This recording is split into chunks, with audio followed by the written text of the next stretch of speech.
edition tonight of Times Exclusive. I'm your host, Brian Banda. Glad you could make some time to watch Times Television tonight. This is Times Exclusive, airing on Times Network. The program tonight is coming to you courtesy of Rainbow Pens.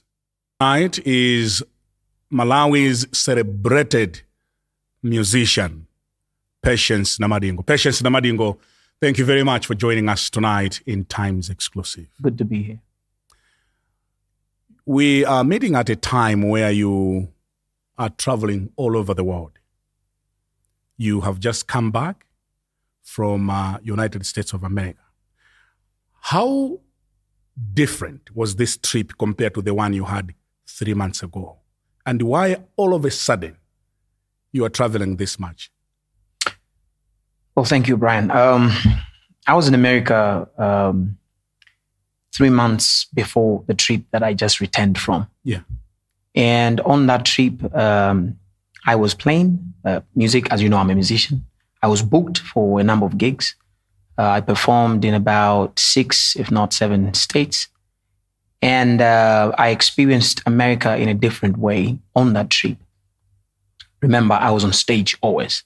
Yeah. It means if the booking said I was supposed to be in Texas, I'm supposed to be in Texas. Yeah. If I'm supposed to be there for 2-3 days, I cannot extend my stay because then it will collide with the other programs that I'm supposed to report in the next week.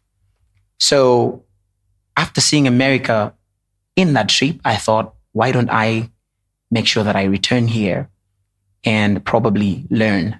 Because a lot of things that happen in America happen in a very different way.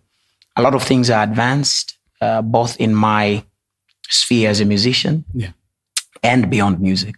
So I thought, well, I've got the possibility that I can return. The resources are there. Why don't I return? So how significant was this trip? Well, this trip has really taught me a lot. I have gotten exposed. I stayed there for about 5 weeks. That's a month and a week. So being all over America for a month and a week, you can imagine to say the experience was great. I had chances to attend big concerts. Madonna was playing, and Madonna is a very big star all over the world. And sitting there in an arena that has about 60,000 people in one place, it's gigantic. It was quite a learning curve for me how they do the sound, the management. It's quite different with what we do back here at home. So you went back to United States of America to learn. Just to learn? Just to learn. Okay. Exactly. Where are you getting the money to fly all over the world? Well, God has been good to me. My career has exposed me to quite some good numbers as far as finances are concerned. And I've got a very good team as well as very good well-wishers. It's not that everywhere we're going, we're spending our own money all the time. Sometimes people will extend an olive branch, say, hey, come here and experience what's happening here. We've met quite amazing Malawians abroad, those in diaspora, that have helped us quite a lot in doing certain things. So have you learned new things? Of course. What have you learned?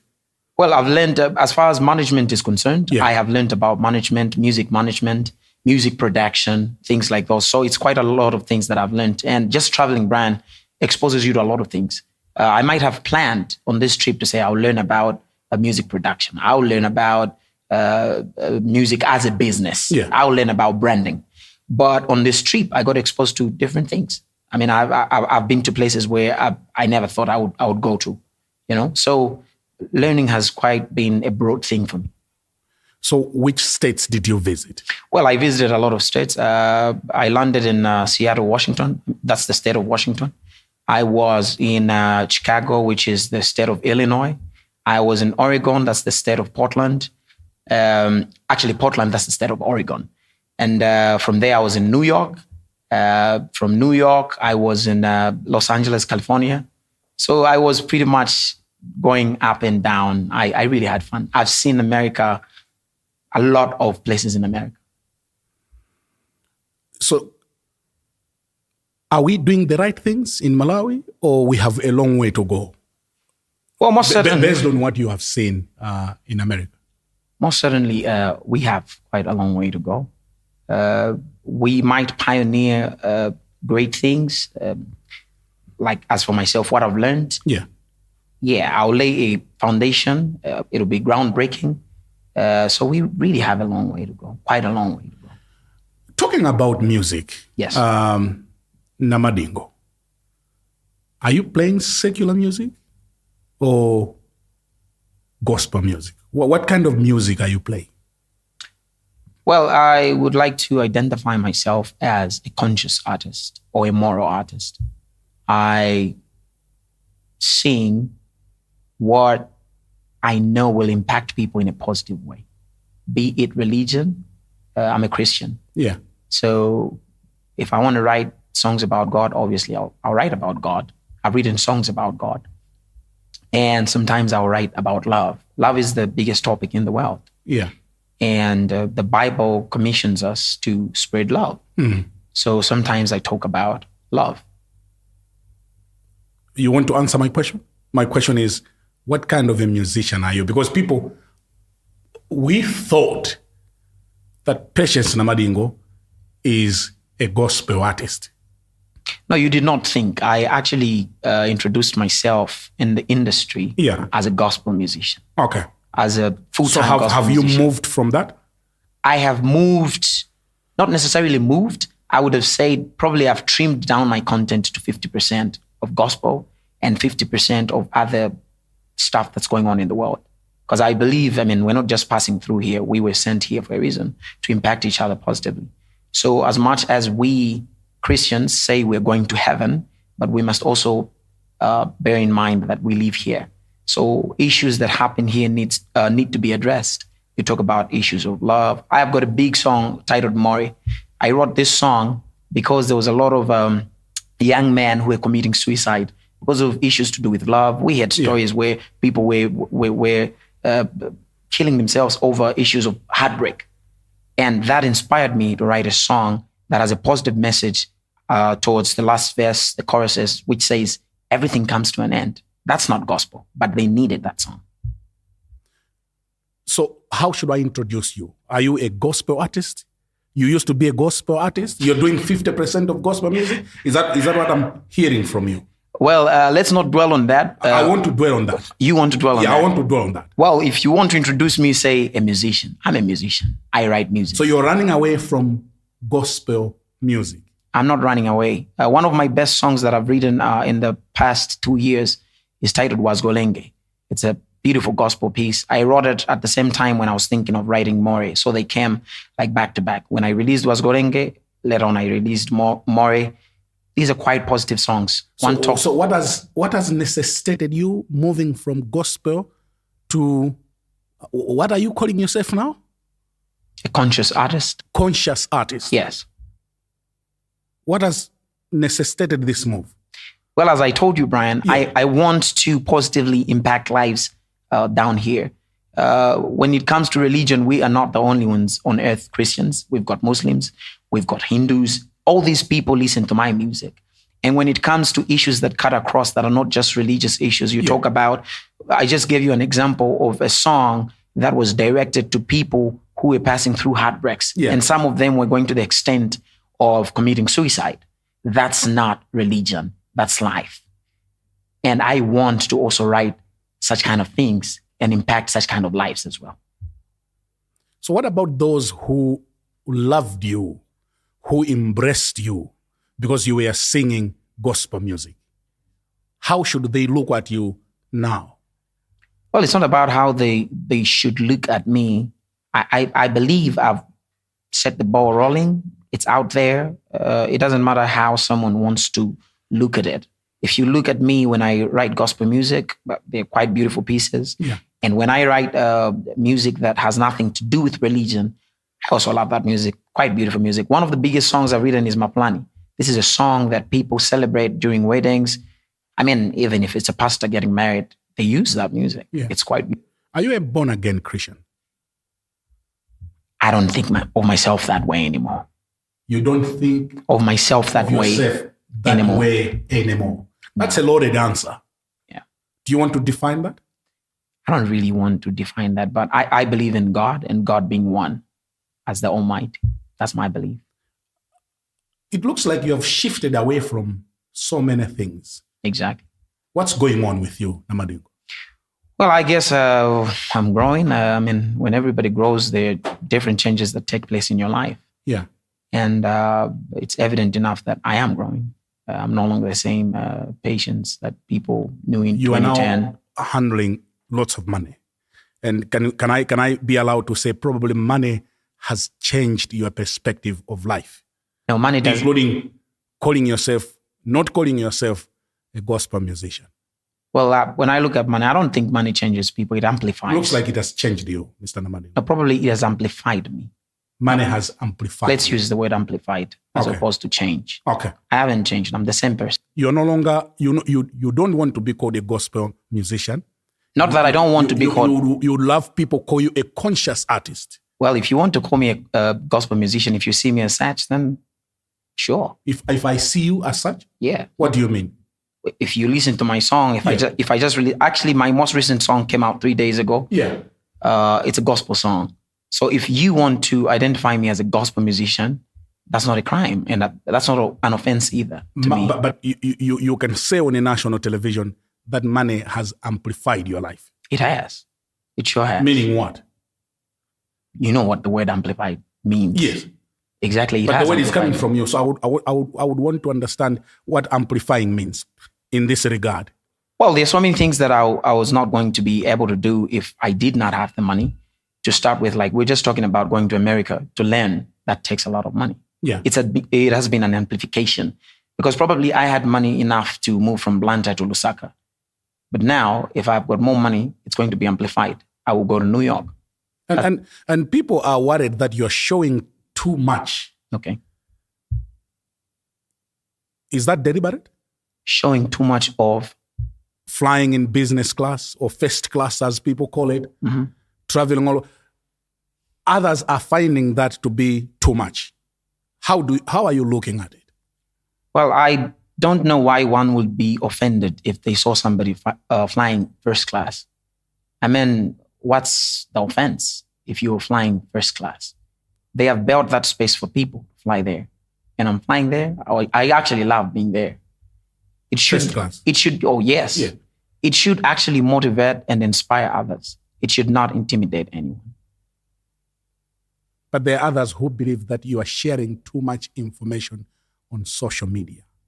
Like which information? Flying business class? People would take offense with that to say, why is he showing us these things? Well, first and foremost, I'm a celebrity. I'm sure, Mr. Brian, you've got, let's say, DSTV at home, and you watch channels like Trace. People show their houses, people show their cars, people show their chins, people show their vacations. Actually, people build shows surrounding their whole life in real time. Talk about the Kardashians. Yeah. Celebrities will show you where they are, what they're eating, where they're sleeping. I mean, in Malawi, we tone it down. You don't know where I sleep. How does it look? Yeah. I would have loved to show you. It's a very beautiful place, actually. So when it comes where you live? Where I live. Okay. But I don't take people there because my family is there. So I cannot take people into my personal space. Okay. But in the first class, that's not my personal space. I would love my fans to see that, to see what my career is doing and probably inspire someone. We've got musicians here who've been flying to America or they will fly to England next month or whenever. When they see such kind of things, they actually get inspired. How did he get there? The question is, how does he do this? Yeah. It's just music. It should inspire people. Actually, Malawians should be happy that one of us is experiencing that kind of life, as opposed to getting offended. Why would I be offended by success? So you are successful. I've been successful. Let's talk about your previous visit to the United States of America, where you were holding shows. A major issue broke out during your stay in the United States of America. The late Omega Nankuni. May her soul continue resting in peace. What happened? Your name was associated to the circumstances that happened leading to her death. Did you know anything? about the death of Omega Nankuni? Well, death is a very sensitive issue. Yeah. I'm sure she's left loved ones behind. And as we discuss about what happened, that's a broad question. I would love you to narrow it down. There are issues associated with money. Okay. That she had borrowed lots of money. Can you also confirm that Omega Nahuni hired you to go and play music in the United States of America? Well, and how much did you receive from the late Omega Nahuni? Well, I'll tell you this, Brian. Going to America to perform was not the only place where we've performed or where we've been hired before. I will continue referring to myself as we, because we work as a team. There's always a management team. And maybe you might appreciate, how do we get to a place to perform? Yeah. First of all, a client is going to make a call, not directly to me, to my management team, which is headed by a manager. And when you make that call, you're going to request for a quotation, just like in any other business. When you request for a quotation, we give you the quotation. When you accept the quotation, then we will issue a contract. We do not travel without a legally binded contract between us and the client. And Omega was not an exception. The late Omega Nankuni, may her soul rest in peace, she did make those contracts. She did get a quotation. After getting a quotation, she also got a contract. And in the contract is where you say, this is when you pay your deposit, which is about 50%. And this is when you will finish the other 50%. This is where we would like to stay. This is what we would like to eat. This is how we would like to travel. And if you agree with the contract, you sign in that contract. And there's nothing that will happen between you and us beyond the contract. We're guided by the contract. Therefore, for us to go to America, definitely there was this contract. There was a standard fee that you pay as a performance fee, and there was nothing more than that. Whether Omega got that money from somebody else to run her business, which were the two shows. Actually, she was just managing two shows, one in the state of Indianapolis, in the city of Indianapolis as well, and one in the state of Indianapolis, but in South Bend, two shows. But mind you, I played in more than 6-7 shows. And the other shows were also managed by the people who organized themselves in those respective states. So Omega had nothing to do with any other show other than these two shows. So the source of where she got the money to do the two shows, I would not be in the right position to say she got the money from this place or that place. We don't know where our clients get the money to hire us. Did you have any other business apart from the contractual obligations that you had between yourself and the late Omega Nankuni? Not at all. Was there anything else that you were doing apart from music? The answer is as simple as no. But we hear that she had lots and lots of debt. Where was she taking the money to? Exactly how, I just raised the point not long ago, which says the source of Omega's money has nothing to do with me. If you bought a car from Toyota Malawi, the source of where you got your money has nothing to do with them. So if tomorrow they say Brian is in debt after buying a Toyota Prado, should you go and ask Toyota Malawi, where is Brian going with that money? I would not be the best person to comment where Omega put the money. How much money did you receive from the late Omega Nankuni? Now, that's private information. Come on. You don't tell people how much money Times pays you, do you? And you wouldn't even tell people anyway. Did you overcharge her? No. How much does it cost for me to play at a concert or to hire you as a musician? That's what now you're going to know when you contact the management team. You're going to discuss. We look at where are we playing? To how many people are we playing? How many people are playing on the stage? In the contract are so many things like what we call a technical rider, which tells you... A technical rider. Rider? Yes. Okay. A technical rider is what guides you. What is this musician going to use in terms of the speakers? What are the specs? We've got things like mixers. We've got things like the backline of the house, which are drums, guitars. What sort of equipment is this person going to use? It's in the contract. And then we've got what we call a hospitality rider. Where does this person sleep? I mean, if we are going to, for example, if we're going to hire Chris Brown to come to Malawi or Beyonce, she's going to give you a contract which has both of these things that I'm talking about, a technical writer and a hospitality writer. If she tells you she sleeps in a 5-star hotel and you don't have one here, probably she might settle to be in Zambia and just fly here on the day of the show. That happens. So I'm told that you have gone as far as identifying the kind of drinks that you should drink, the kind of water that you should drink. Have you reached that level, Namadingo? Yes, I have. You have reached that level? Yes. Why? Why will I not reach that level? I should ask you. You think I shouldn't reach that level?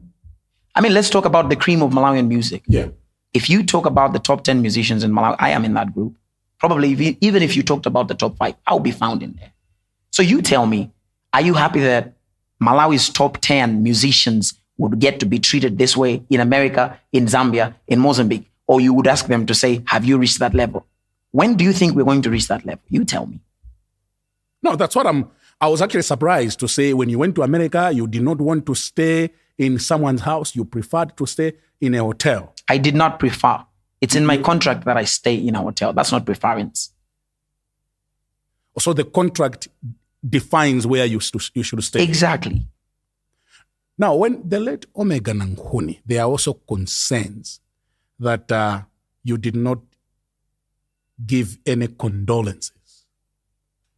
And this is a person who had booked you, fly you to United States of America, pay you for 2 shows, and there was no any kind of remorse, for lack of a better word, from you. That's why people are asking that, is there anything else you know that we don't know about the late Omega Nanguni? Oh, Brian, I don't know the source of your information. It's very important to have trusted sources. Yeah. After the demise of the late Nanguni, we issued a public post that talked about her and how we felt. That's on our social media outlets. A post on Facebook. Not a live video. No. You would have done a live video. But now let me tell you this, Brian. As I told you to say, death is something serious. It does not just concern the person who's passed. Yeah. There are people behind. I don't think death is a platform where people should do live videos and explain what happened. Oh, this is what I know. You should let the family grieve in peace. And that's what I chose to do. I did not want to mingle myself in that and try to explain, oh, this is what I know. This is how you book me. This is what I need. I don't think that's important. And I think I would also advise us here in this program to maybe let it be. This is an issue to do with families, to do with the dead. Let them rest in peace. And, I wanted to raise it because it attracted a lot of public attention. The 2 most important questions that I wanted to raise about the late Omega. Number 1 is, you agree with me that she indeed booked you and that you got some money from the late... I got paid, not got some money. Yeah. That's correct. Okay. So you got paid by the late Omega Nanguni. I get paid by everybody who books me. Even you, if you booked me tomorrow, you pay me. It's as simple as that. And the second question, which I wanted to confirm, is whether you had any other business beside music, which you have said no. So we'll let it go. Thank you. Can we move on? Please. You used to be very close with Ty Green. You know Ty Green? I know Ty Green. Very close. You were traveling together, Ghana, Uganda, Botswana. And you seem not to be very close these days. What happened? Well, the word, you just said it. You said we seem, which means that's not a fact. It's an assumption. So Ty Green is a very good friend. And Ty Green has been traveling. I've seen him in Zambia. I got him to Zambia, actually, and did a media tour for him. It's you who took Ty Green to Zambia. Prior to this trip. Ty Green has been in Zambia twice because of me. I took him there, did a media tour for him. Yeah. As part of my efforts of introducing my friends into the Zambian music industry. Yeah. And that was the first time. The second time, you might also remember that during my concert in Lusaka, Tigrin was the only supporting artist that I got from Malawi into Lusaka. And I was in the US, Tigrin was in Zambia. I don't know how you would make a plan to be singers together. You were traveling together. Even in Malawi, you were very close. That's why we are noticing these changes. Oh, Tigrin, when Tigrin brought Mutale Mwanza just about 2 months ago at Amaryllis Hotel, I was the one performing there. I'm not talking about performing. He didn't pay me. Sorry? Remember just recently I told you if you book me, you pay me? Yeah, but imagine I go there and perform for free. It means you're my friend, right? So you performed for free? Oh, yeah. You can ask him. He's going to confirm that. Okay. He's a very good friend of mine, but let's agree that now everybody is a little bit busy. I mean, right now I know where Tigrin is. That makes him my friend. I know Tigrin is in Rilongwe as we're doing this interview. He's a good friend of mine. But you agree with me that you're not as close as you used to be? Well, we're not seen together as we used to. What has happened? We've been traveling, man. I was in America like in between 3 months. Like I've been in America this year. Yeah. If we put the time together, I've been in America for about 3 months already. And where has Tigrin been? He's been in Zambia. When I am here, if I'm in Zambia, Tigrin is in Malawi. So we do talk. He's a good friend, Brian. Would you consider him as your best friend? No. Do you want to answer that question once again? No. Why? Best friends? I don't think I have best friends. I think I used to have that when I was a little kid. Do you have a best friend, Brian? I've got friends. Then you and me are the same. You have friends, I have friends. You don't have best friends. I don't have best friends either. So he's not your best friend? Just like you, I don't have one. The Gandhi charity, you remember you stood at the roundabout. Yes. There was also a lot of controversy surrounding the proceeds. No. You're mixing two stories.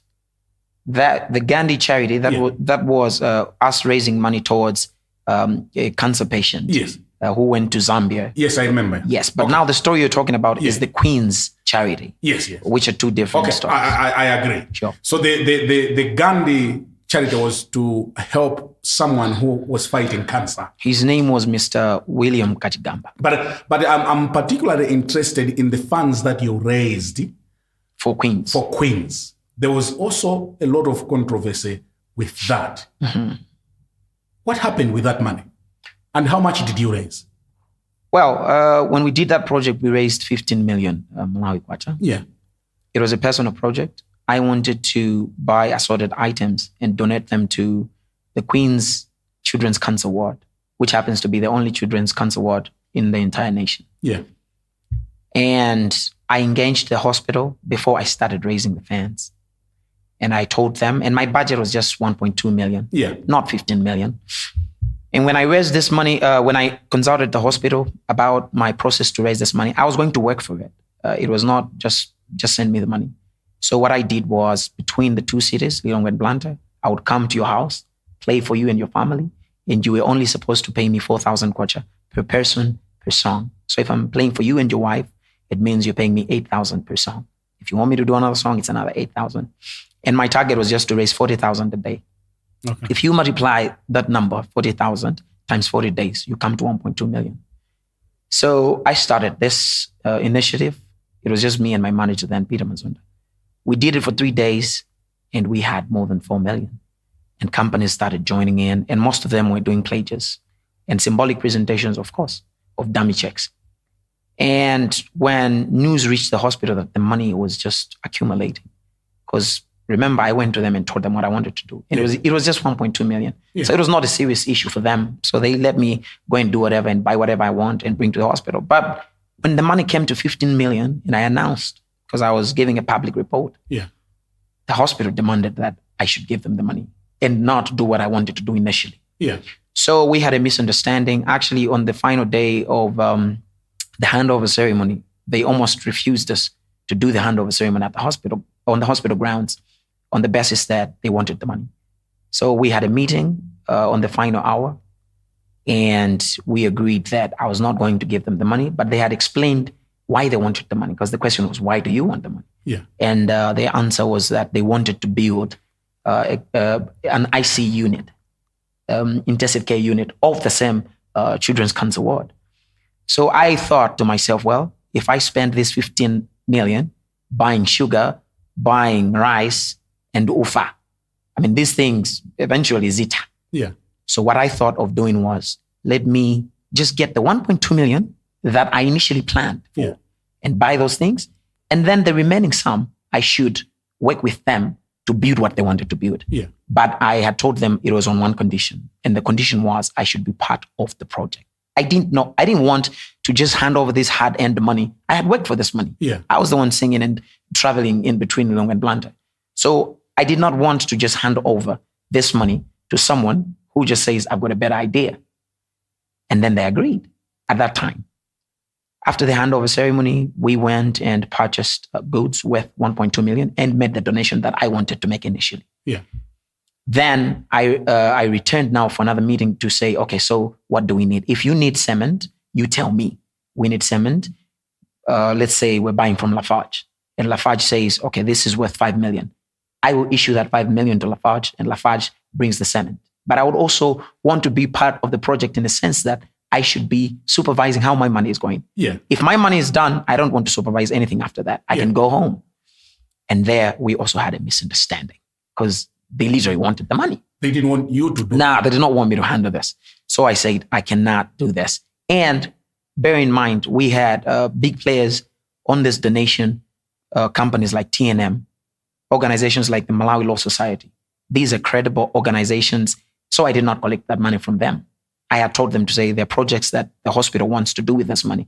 So actually what we should do is if we want to buy something, let's just ask TNM to pay straight to who is the supplier. Yeah.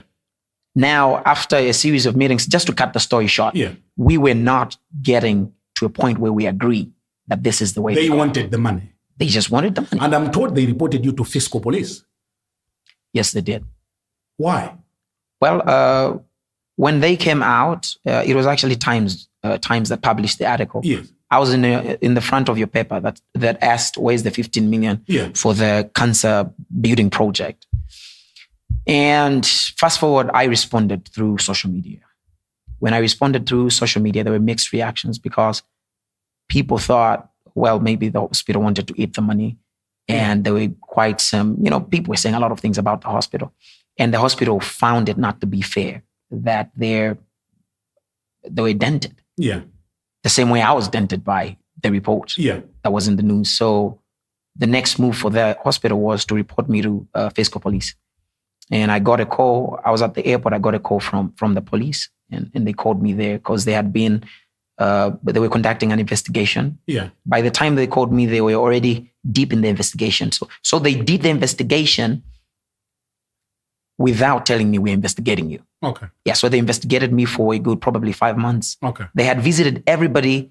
I mean, remember I was on social media saying who gave the money, how it happened. So they took that information and the information the hospital had given them and they went ahead and conducted the investigation. So literally the police went to TNM, the police went to Malawi Law Society. They went everywhere. Yeah. By the time they were calling me, I was the last person to be questioned. So I canceled my trip. I went to fiscal police. I sat with the police. And I also appreciated how police work is done because we see it in movies. They had files on me with pictures and everything that I was posting on social media. They had all that. Yeah.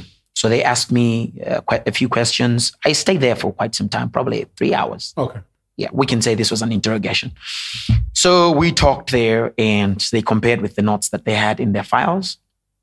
And they released me and they said, we're still conducting the investigation. We'll be calling. Has the investigation finished? Well, it ended a long time ago. Did they clear you?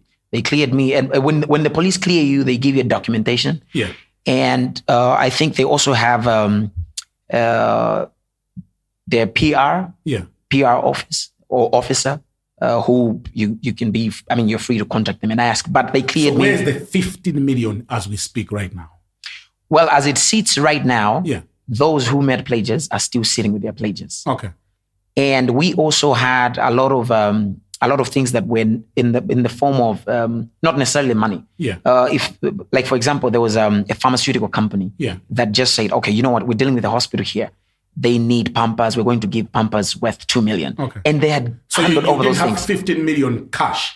No, I did not have it. in cash. Okay. So what about the extra cash? Because you had raised for 1.2 million, but you got probably more than that. Yes. My question is where we also had less than 3 million in cash. Okay. Which we submitted. I mean, because these people, I would have not handed just 3 million and then let the other go. Yeah. So what I did was when the police called me, I told them, I said, look here, we're talking of just 3 million with me and then the rest with companies and organizations. Yeah. So I told them to say, if you want to put everything together, probably maybe you can help me collect the other money from the other organizations.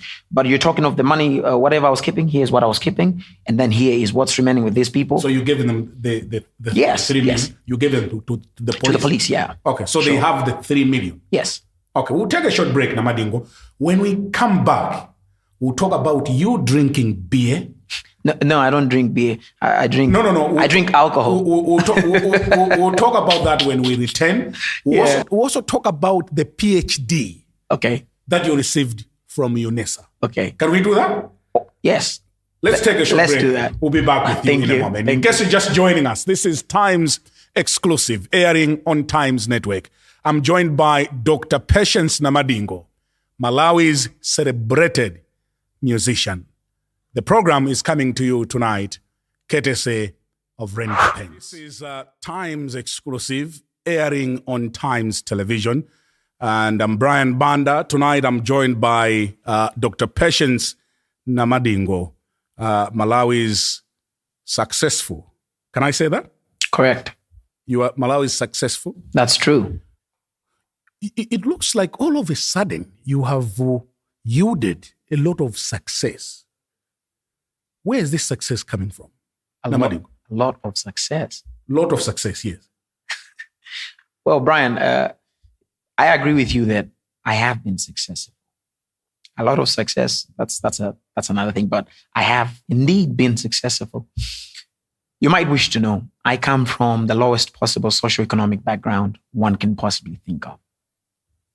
It is only by the grace of God and His mercy that I have managed to come to this height in my career. Yeah.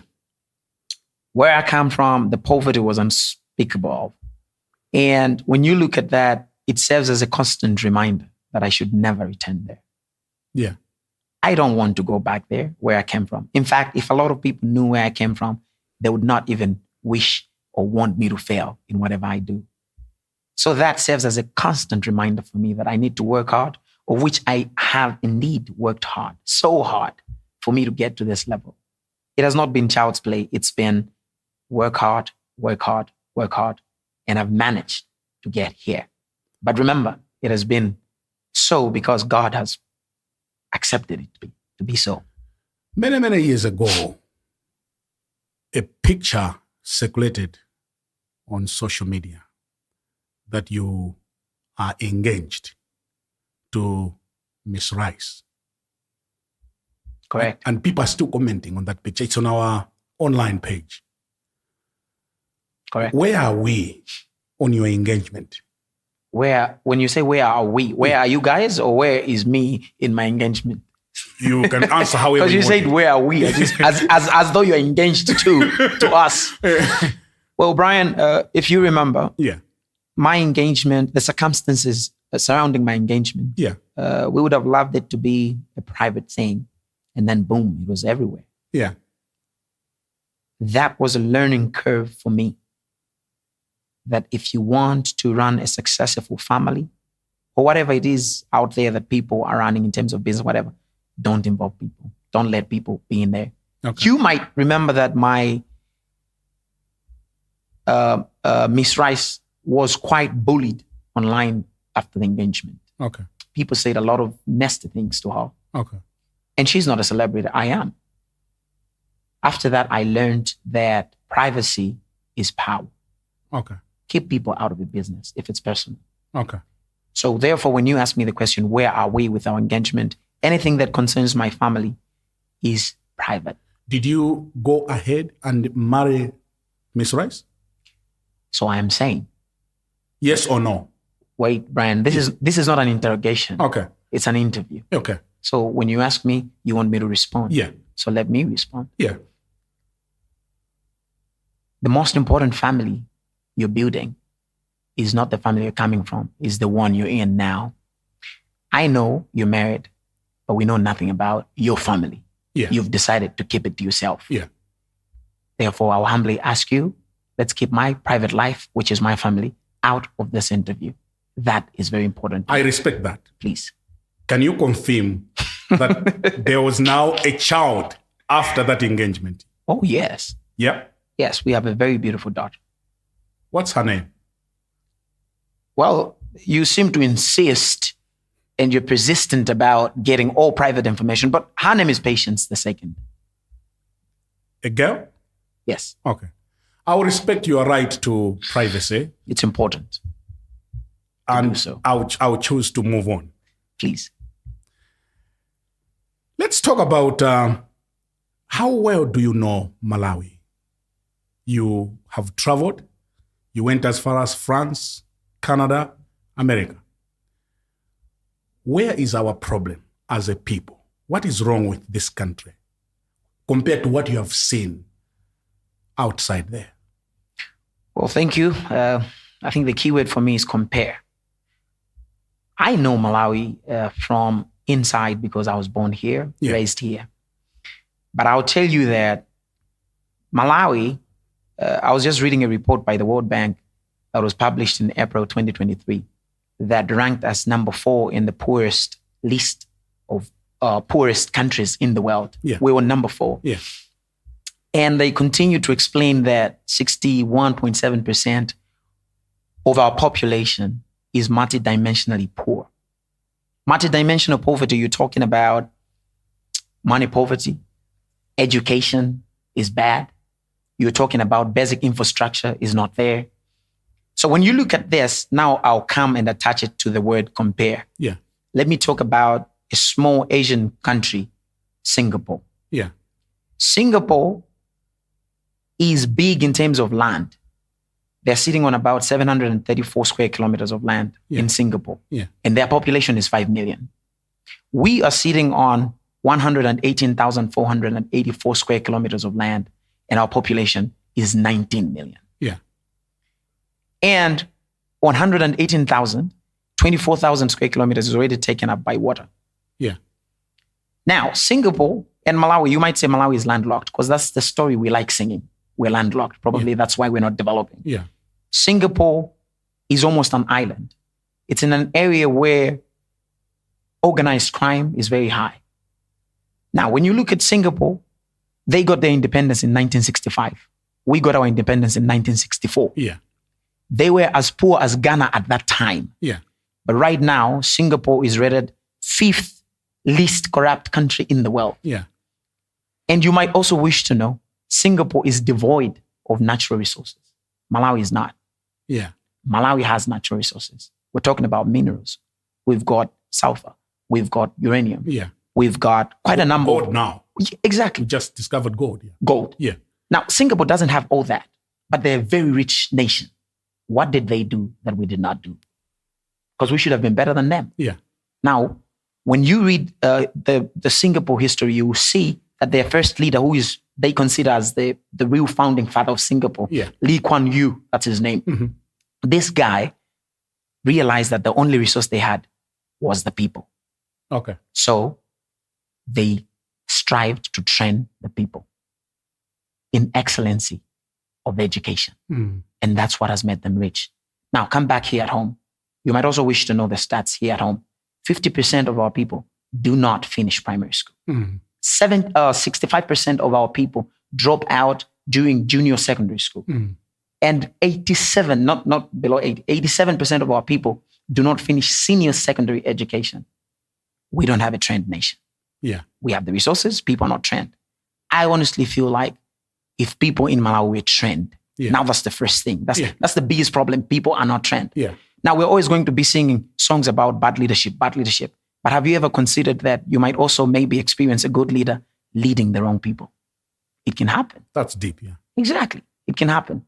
I mean, I have seen people talk about how great Kamuzu Banda was, and somebody says, I think immediately after Kamuzu, we should have had Bingu. Yeah. Which means probably Bingu was the right leader, but was he leading the right people? Yeah. That's a question one should think about. Yeah. So when I look at Malawi and see what's our problem, I think the problem is we have large numbers of people that are not trained. Yeah. People You're are not running away trained. from the word educated deliberately. Well, not necessarily running away from the word educated, but that's the right word. Because when you look up the word educated in the dictionary, Yeah. it means enlightenment. Yeah. A lot of our people are not enlightened. Let's move on. University of South Africa. Yes. They said they didn't give you an honorary degree. You, Mansour Karim, and Mr. Pempero Mpande. Where did you get your PhD? Thank you. I was contacted by a professor who legitimately works for UNISA. I got the call. She introduced herself as Professor Martha Malope. Martha Malope. Exactly. Yeah.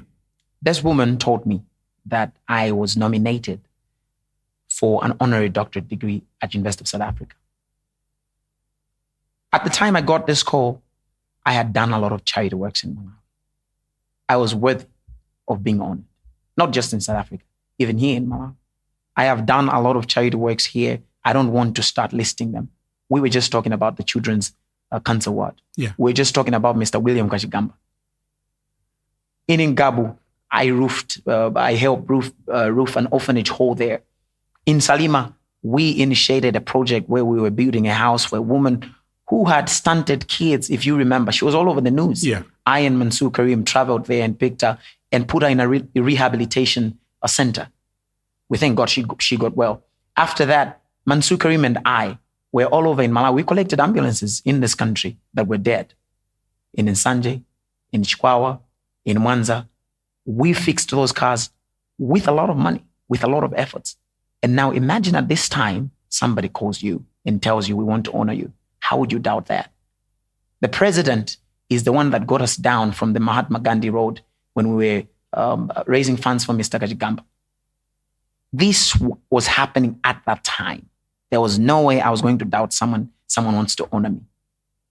And anyway, this was not in Malawi, so we thought, has our impact indeed reached those levels? We were quite excited. We sent someone to the campus to inquire. We were not just excited that we should go to UNISA. And somebody went there and indeed met Professor Martha Malope there. And they confirmed. And the best part of it all is we didn't have to pay nothing. We were being honored. Why should we pay? You did not pay. I thought there was a recruiter here in Malawi. Not a recruiter. Okay. More like somebody who endorsed my name. Okay. She is an alumni of the same program. Okay. So she did not call me there. I got a call from there, not from her. Okay. Only when I got there, I also met her. Okay. When she was there as an alumni. Okay. So we got there and I got honored in front of thousands of people, not 2 people, not 3 people, not through the back door. We were in the great hall, not in some room. Okay. And when I graduated, maybe yours is a different case. Can I say that? probably, I don't know. But the university issued a press statement, Now, including your name, yes, Pempero Mpande and Mansour Karim, yes, that they do not know you. yes. I'll tell you that UNISA is a very big institution, a high repute institution in the world, not just in South Africa or in Africa. But let me give you an example, if it might help. We had UNIMA. Let's talk about the Chancellor College. Yeah. If people had a program of honoring people at Chancellor College from 2012 to 2023, and they do this yearly, not after 5 years, they do it every year. Yeah. And they have honored more than thousands of people. Yeah. And most of the people that have been honored are South Africans. Why then, after Chancellor College discovers this is a scam, they would only want to shame 3 people, all from one country, just Malawians, and not shame everybody who's graduated through this program? Why would you do that? I think this is a criminal case. You cannot do that at Chancellor College since 2012 to 2023, and then you discover there's a scam going on. All you're interested in is publish names on Facebook. They were supposed to make arrests. Actually, we should have been arrested. Why not arrest me? Why are you so interested let's just shame him and we'll put it to bed? I think that's not. So you are doubting the press release that came from the University of South Africa? Well, do we know who manages their Facebook page? I'm telling you, there was a press statement, not a Facebook post. A press statement. A press statement coming from the public relations office of the university saying they do not recognize you. That graduation did not take place. I don't say that graduation did not take place. Say the graduation took place, but it was not legit. I'll agree with you. If you say it didn't take place, come on, it's all over online, man. I was there, I was in their great hall, right in their campus. Did I put that up together myself? So you did not pay anyone? I didn't pay to get that degree? For me, even to get there, my ticket was bought by FDH Bank because I showed them the letters, I showed them the emails, and I asked for their help, and they helped me fly there. So if you tell me to say, no, I bought it from who? Why will I buy an honorary degree? Now, should you get employment? Can anybody employ you because you have an honorary degree? Okay, so should I call you Dr. Namadingo? Or should Malawians call you Dr. Namadingo because the university says they do not recognize you? Well, the university has never called me Dr. Namadingo. It's people now who call me Dr. Namadingo. I don't get offended if somebody says Mr., Doctor. These are just earthly titles anyway. But the fun fact is, all my fans call me Doc, and the university can't stop them. I don't think so. We can't stop them? No, you cannot stop my fans to call me Doc. Which Doc is this? The one from the University of South Africa? No, we Doc we Anavaya. Doc another? Anavaya. We can't stop him. No. No, actually, I would have loved that these two young men, because they equally suffer the shame that I've suffered through the hands of UNISA. After doing a great job, after I raised money for the Children's Cancer Ward, after I helped Mr. Kajigamba, after we helped fix ambulances, what did we get in return? We were shamed by South Africans. Not Malawians, but guess what? Malawians celebrated too much. Actually, we're very happy that we are shamed. Malawians were so happy. Didn't you see? On social media, everybody was so happy that these 3 Malawians have been shamed. They were so happy. I would have loved if I was honored by Chanko so that I'm not ashamed. I'm not shamed by UNISA. But well, there is the reality. So my question is, should I call you Dr. Namadingo? Yes or no? Brian, call me what you feel you should call me. But if the question is, do I feel that I was worthy of being a doc or being honored? Man, I've been honored by God. I've been honored by people. If UNISA say they take away their honor, they're not taking away nothing. What I did to get their attention or to get their attention, whether it's a scammer, but for them to get the attention of trying to honor me, there's something I did. And what did I do? I helped people. Yeah. That's all I did. Well, let's move on. Would you sing? Would I sing? Yeah. Would you sing or perform for a political rally? No. No? We are swinging into a political season. What if Party X invite you to perform at their political rally? I won't go there. You won't go there? No, as simple as that. Why? Why should I sing at a political rally? I mean, what is politics? Politics is anything, not anything. Actually, these are activities that have to do with governance. Governance is a serious issue. Now, when we're talking about campaign, it's about them selling themselves to their people or to the voters through their ideas, through their works that they have done. Yeah. Why would I want to go and add color to that? I don't want to add any color to you. It's your job. Sell yourself. You sell yourself for the voters to vote for you. This is not a contest about who can hire the best musician. I don't think I have to be part of that. Even if they say we'll pay you handsomely. Okay, now, Brian, if I don't agree with your ideas, your political ideas, ideologies, and you say you're going to pay me 100 million, and I come there and perform and excite the people there, actually others probably will vote for you because of me. Yeah. I should know that if you're the wrong man, then I am helping this country to head towards the wrong direction. So I don't want to be part of that. Anything to do with politics, let the politicians do that. Let them convince the people and not use me to make themselves look good or look organized. No, I wouldn't do that. So we'll not see never Patience Namadingo on the political trail. Do you see me hesitating? Or campaign trail. Do you see me hesitating giving you the answer no? No. Agudi funsolimene mundolo ndifusen chichewa. Please. Agudi mumwa kwambiri kabanga. Ati mpaka topi. Mwafika pamene pa Namadingo? Inu mnandiona kuti ndili topito. Anthu akuonani. Kuti? Akuonani m'mahotelo mwa. Ndipo akuti simumwenanso mwakamba mumwena m'mahotelo. Ndipo ndikufuna funso limene limuliyankhe mchichewa. Okay. Yeah. Ngati mungathe amfumu. Inetu mowa ndi mamwa. Mumamwa? Ine ndi mamwa mowa. Okay. Ndipo sindidziwa kuti kumwakonga kwa mowa ndi vuto la ndani limenelo.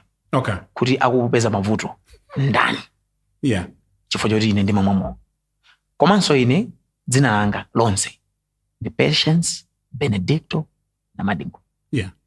Benedict as the Pope Benedict. Okay. Kutera kuti ineyo ndi mkatolika. Oh. Ndaye musakambe za mowa waini zisiyeni zimenezo. Zilibe vuto lililonse. Leo ndalama ndomwenazo zanga. Pamalo ndomwerapo amagulitsa kabangayo. Sikuti ndabweretsapo ndine kabangayo. Nanga si makolo ena amaona kuti this is a role model. Chitsanzo chabwino anangawa they look up to Patience Namadingo. Ndi ampeze Namadingo ja ali topi dzandi kukakwera Mercedes Benz. Kwakwera cha? Mercedes Benz. Anawo ngaradzi dzamwa akadzakula ngati. Kuli bwino dzamwa kwakwera mu Mercedes Benz. Omuya kajonjo ngani Ndi role model umene ngati mufuna mudzidzamwa. Yes. Musamwerera. Pangani za sukulu zanuzo. Yeah. Mudzapeze ndalama zanu. Inetu sinimwamwera pa khomo pamayanga. Nanga kumako topi uzikapanga uli pa khomo pamutu. Okay. Topi ngati ufuna udzipanga topi uzikakwera mbenzi yako. Ngati yangayo. Benzi yo uikachoka penepo ikakusiyeso kunyumba kwako.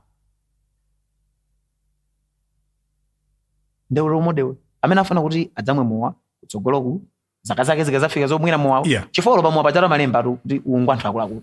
Kuti kwine ndi kumwa mwana ndine wankulu sindine mwana. Ndemo ngati role model ndi mmene mwakambirana. Okay. Fair answer. Thank you. How do you compose your music? Others have said you just walk into the studio, no script, nothing, and you just start singing. Is this true? When you say others, who are others? People that you have worked with. I've talked to artists, people that play your guitars, keyboards. They have told me that you just walk in and perform. The only album that I wrote was my first album. That was written in 2007. Because ineso ndinkamva kuti nyimbo amalemba. Yeah. So I got a pen and a paper. Yeah. And started writing. Yeah. But along the way, I found my footsteps and I discovered that no, if I go on the microphone, I've got my headsets. I should just know the topic of what I'm singing about. Yeah. If I know I'm singing about Ntendere, let me just sing. Okay. I should not sit down with a pen and a paper and start scribbling things. I think that's limitation. Because if I write the line, then it will guide me as that line. Yeah. But if I just sing, it stays in my head. Yeah. If I don't like it, I'll just revise and sing another thing. Would you say you're celebrated more outside Malawi? I've seen videos coming from Mozambique.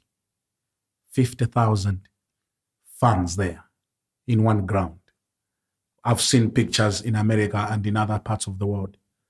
Do you think Malawi celebrates you as they celebrate you outside there? And if not, why is that so? In my opinion, yeah, I honestly think I'm celebrated more back home. Well, I should not say back home. I should say here. Okay. Here in Malawi. This is where I've got a huge fan base. This is where I'm supported more. Because remember, before I stepped out there, I must have come from somewhere where I was heavily supported. Support is easy when you're at the top. It's very easy for people to say we're supporting you because you're already at the top. Yeah. But when you're down there, now that's real support because nobody knows you. So everybody's supporting you from the roots. Now that's huge support. So it doesn't matter that those were just two people. For example, my first album was recorded with resources that came from my mom. Okay. It was the only person who sponsored me then. Yeah. Nobody can boast of, oh no, we came to your show, we bought your CD, that's why you recorded your first album. It was my mother's money. Now that's huge support. Now, today, if I go to America and I meet a couple of people and they give me $10,000, say we're supporting you. Does that mean that support is huge than the support my mom gave me? Because my mom only gave me about 30,000 watch. Okay. But that's the biggest support I'll ever get. So when you ask to say, am I supported here or am I celebrated more out there than here? I'm celebrated more here. You seem to be losing your managers, Peter Mazunda and the last guy, what's his name? James, yeah. What's happening? No, I'm not losing them. You see, managers are people that we hire. Yeah. The same way companies hire managers. Now, when a manager has done his job, he's reached his mark, he's either going to retire from the job, yeah, or he can get fired from the job, yeah, if it's a job. Yeah. So these people that have worked for me, it's not like they're sponsoring me. They're not sponsors. These are managers that are working. And it's my company. I am my company. Okay. So if you become my manager, you must do what you've been employed to do. Yeah. And if you lose track, or if you are not bringing the value that I employed you to bring, yeah, I'll let you go. So I'm not losing. It's either somebody retired, okay, or they got fired.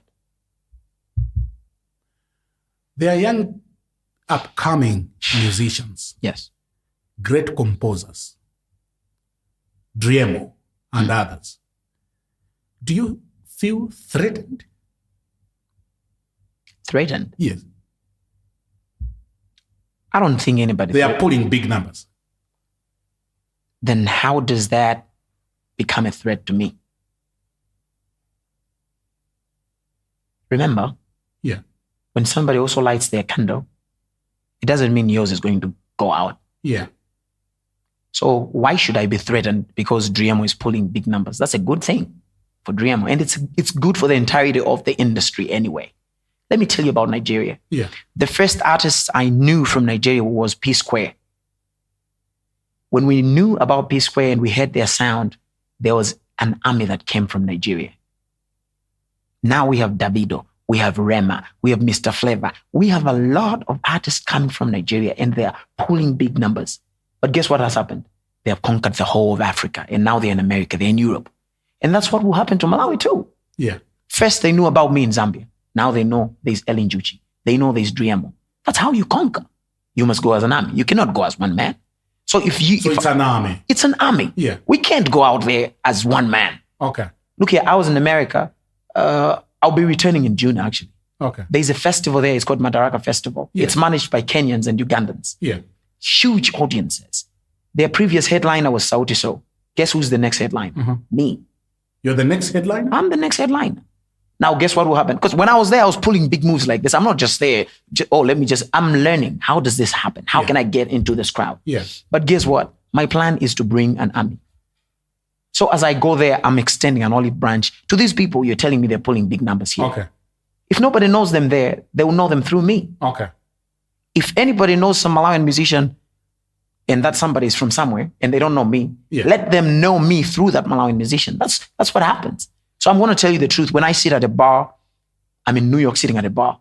I'll ask them, where are you playing this music from? From YouTube. I'll tell them, do you know Lulu? Who's that? Oh, this is a great music. Let me put the song. That's what I do. Okay. I'm not even trying to show off, but I do this all the time. Yeah. So for me, I understand that we are an army. We can fight internally. We can joke like, we're competing. But the truth is, out there's bigger competition that we need to appear. Oh, interesting to hear. And we cannot go there as an individual. Yeah. We cannot. It can't happen. We wish we had more time. Are you a married person? We're back to that topic. No, we are concluding. How people would want to know because you just jumped there. And when they know what will happen to them, they will make informed choices. That they should not what? I don't know. Would you describe yourself as a married man? Very. 100 plus 50%. Okay. Yes. That's all what I just wanted to know. I want you to look at that camera. After we have had this discussion tonight, yes, what would be your last thought? My last thought? Yeah. Well, Brian, we've had, before I say the last thought, yeah, we've had quite a good conversation. It has taken me 5 years. I haven't had an interview in this country. I've never been at a radio talking to somebody or at a television station like we're doing. Why did you say, yes, let's do it when we invited you to come to this show? Well, there were a couple of things that I was putting on the scale. Yeah. And the first thing is, who is going to talk to me? You see, Brian, our heads are like computers. Yeah. We have a hard drive inside the head. And we should be careful what memory we put on it. So if you have 10 GB and you sit down with somebody and what you're talking about is nonsense, then they've consumed your 3 GB that you cannot delete, unfortunately. Yeah. You can't. Yeah. If we had a chance that you should delete something, people would have deleted so many nonsense that is in our heads. Yeah. So when you invited me and I looked at you, I said, Brian, like, I respect you, Brian. And I watch your interviews most times. Your political interviews, I watch that, and I love your art, your craft, how you do these things. And I also love how you dress. I love smart people anyway. Thank you very much. Thank you. So when I looked at that, you qualified. Sorry to say, but you qualified to interview me. Tamo. No, but I'm being honest with you. Yeah. You actually overqualified. I was honored. I was like, wow, this is going to be nice. So yeah, I don't think Malawians will see me doing another interview anytime soon, unless I'm doing it with you anyway. But you have to book an appointment again, like you did. Anyway, back to. But I want to say I'm profoundly honored with those sentiments that you have just. Thank you so much. Just said. Thank you so much. They mean so much to me and our viewers. Back to last thought. Well, let me not say much. I mean, we've pretty much exhausted a lot of things that we wanted to talk about. But I will say, let me talk to my fellow Malawians, not just my fellow Malawians, especially those who are in the same age group as me. I will borrow words from JFK. A nation whose young men and women are in a constant state of slumber will not realize its potential. Let's not sleep. Good night. Dr. Patience Namadingo, quite intriguing. Thank you. I must say, hearing you talk tonight. Thank you. As I said, I'm also